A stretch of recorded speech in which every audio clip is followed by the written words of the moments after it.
नमस्कार दोस्तों, स्वागत है आप सभी का राजस्थान की आज की बड़ी खबरों में। चलिए नजर डालते हैं राजस्थान के सभी जिलों की छोटी बड़ी खबरों पर। लेकिन उससे पहले आप ये वीडियो किस जिले से देख रहे हैं हमें कमेंट में जरूर बताएं। राजस्थान में 18 से 21 मार्च के बीच मौसम में बड़ा बदलाव होने वाला है। मौसम विभाग ने एक नए पश्चिमी विक्षोभ के सक्रिय होने की जानकारी दी है। इसके कारण प्रदेश के कई जिलों में 40 से 50 किलोमीटर प्रति घंटे की रफ्तार से तेज आंधी चलेगी। साथ ही भारी बारिश, मेघ गर्जन और ओलावृष्टि को लेकर रेड अलर्ट जारी किया गया है।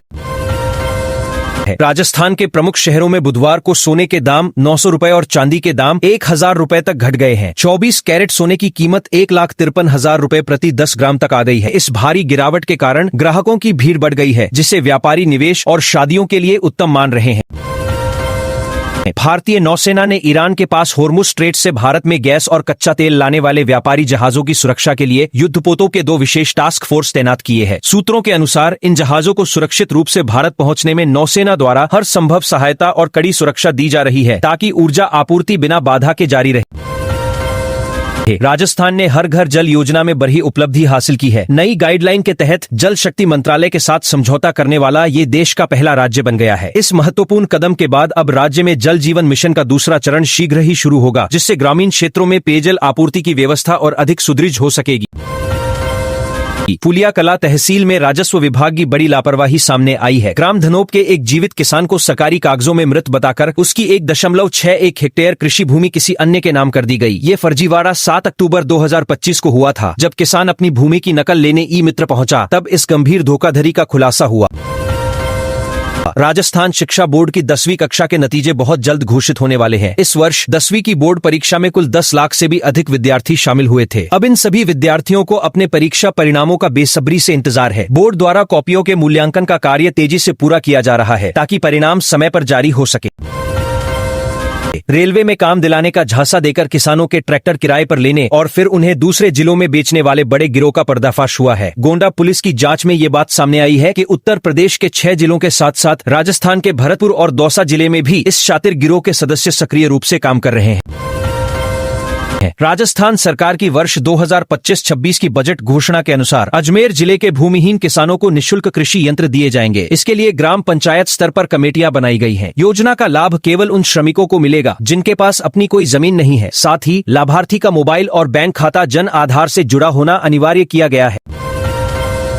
झालावाड़ के डग में राष्ट्रीय किसान संगठन ने समस्याओं को लेकर मुख्यमंत्री के नाम कलेक्टर व तहसीलदार को ज्ञापन सौंपा। इसमें हरनावदा क्षेत्र में सार्वजनिक शौचालय और प्रतीक्षालय बनाने, बंद पड़ी नल जल योजना शुरू करने, 11 केवी बिजली के तारों को ऊंचा करने तथा हरनावदा से धतूरिया तक खराब सड़क की मरम्मत कर नया डामर रोड बनाने की प्रमुख रूप से मांग की गई है।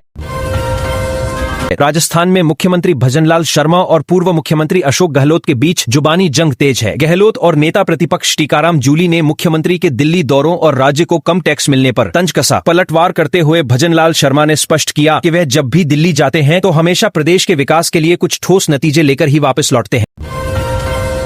भारत में रसोई गैस की बढ़ती मांग और आयात पर निर्भरता के बीच सरकार ने अहम नियम लागू किया है। अब सभी घरेलू एलपीजी गैस उपभोक्ताओं के लिए आधार आधारित ई-केवाईसी करवाना अनिवार्य कर दिया गया है। सही बायोमेट्रिक वेरिफिकेशन के बिना ग्राहकों को गैस सिलेंडर की बुकिंग कराने या सब्सिडी प्राप्त करने में भारी परेशानी का सामना करना पड़ सकता है।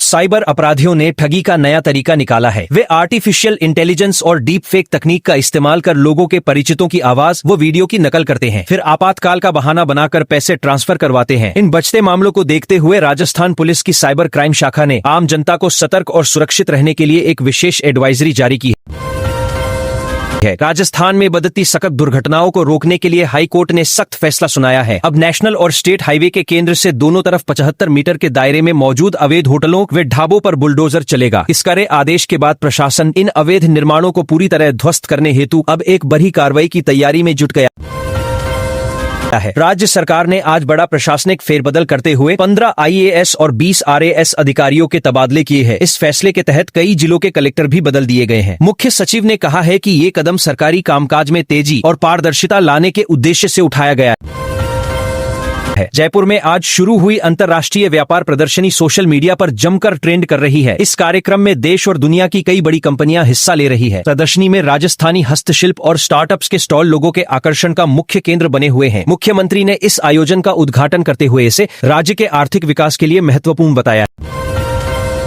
है। परिवहन विभाग ने आज से पूरे राज्य में पुरानी बसों को हटाकर नई इलेक्ट्रिक बसें चलाने का अभियान शुरू कर दिया है। पहले चरण में जयपुर, जोधपुर और उदयपुर रूट पर 50 नई बसें उतारी गई है। इस अहम कदम से प्रदूषण में कमी आने की उम्मीद है। यात्रियों को अब इन आधुनिक बसों में आरामदायक और सुरक्षित सफर का बेहतरीन अनुभव प्राप्त हो सकेगा। स्वास्थ्य विभाग ने राज्य के सभी सरकारी अस्पतालों में आज से मुफ्त स्वास्थ्य जांच का विशेष अभियान शुरू किया है। इसके तहत ग्रामीण क्षेत्रों में भी नई मेडिकल टीमें भेजकर लोगों की जांच की जा रही है। मौसमी बीमारियों को रोकने के लिए विभाग पूरी तरह सतर्क है। नागरिकों से अपील की गई है कि वे किसी तरह की बीमारी पर तुरंत नजदीकी अस्पताल पहुंचे। फ्रांस के राष्ट्रपति ने आज अपने भारतीय दौरे के दौरान जयपुर के मशहूर आमेर किले का शानदार भ्रमण किया। उन्होंने राजस्थानी संस्कृति और यहाँ की ऐतिहासिक वास्तुकला की जमकर तारीफ की है। उनके इस दौरे से राजस्थान और फ्रांस के बीच पर्यटन और व्यापारिक संबंधों को काफी मजबूती मिलेगी। मुख्यमंत्री ने उनका भव्य स्वागत किया और उन्हें खास पारंपरिक राजस्थानी स्मृति चिन्ह भी भेंट किया।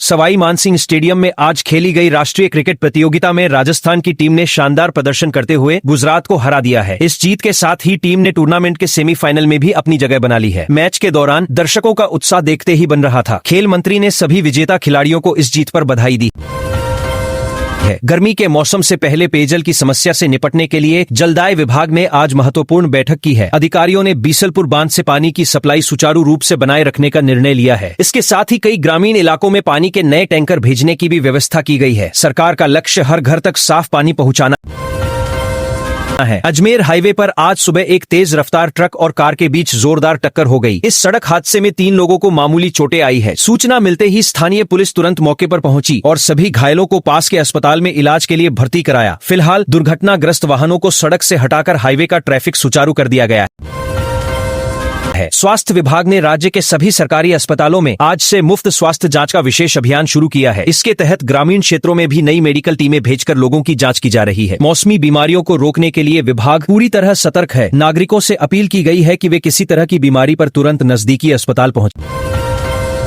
फ्रांस के राष्ट्रपति ने आज अपने भारतीय दौरे के दौरान जयपुर के मशहूर आमेर किले का शानदार भ्रमण किया। उन्होंने राजस्थानी संस्कृति और यहाँ की ऐतिहासिक वास्तुकला की जमकर तारीफ की है। उनके इस दौरे से राजस्थान और फ्रांस के बीच पर्यटन और व्यापारिक संबंधों को काफी मजबूती मिलेगी। मुख्यमंत्री ने उनका भव्य स्वागत किया और उन्हें खास पारंपरिक राजस्थानी स्मृति चिन्ह भी भेंट किया। सवाई मानसिंह स्टेडियम में आज खेली गई राष्ट्रीय क्रिकेट प्रतियोगिता में राजस्थान की टीम ने शानदार प्रदर्शन करते हुए गुजरात को हरा दिया है। इस जीत के साथ ही टीम ने टूर्नामेंट के सेमीफाइनल में भी अपनी जगह बना ली है। मैच के दौरान दर्शकों का उत्साह देखते ही बन रहा था। खेल मंत्री ने सभी विजेता खिलाड़ियों को इस जीत पर बधाई दी है। गर्मी के मौसम से पहले पेयजल की समस्या से निपटने के लिए जलदाय विभाग ने आज महत्वपूर्ण बैठक की है। अधिकारियों ने बीसलपुर बांध से पानी की सप्लाई सुचारू रूप से बनाए रखने का निर्णय लिया है। इसके साथ ही कई ग्रामीण इलाकों में पानी के नए टैंकर भेजने की भी व्यवस्था की गई है। सरकार का लक्ष्य हर घर तक साफ पानी पहुंचाना है।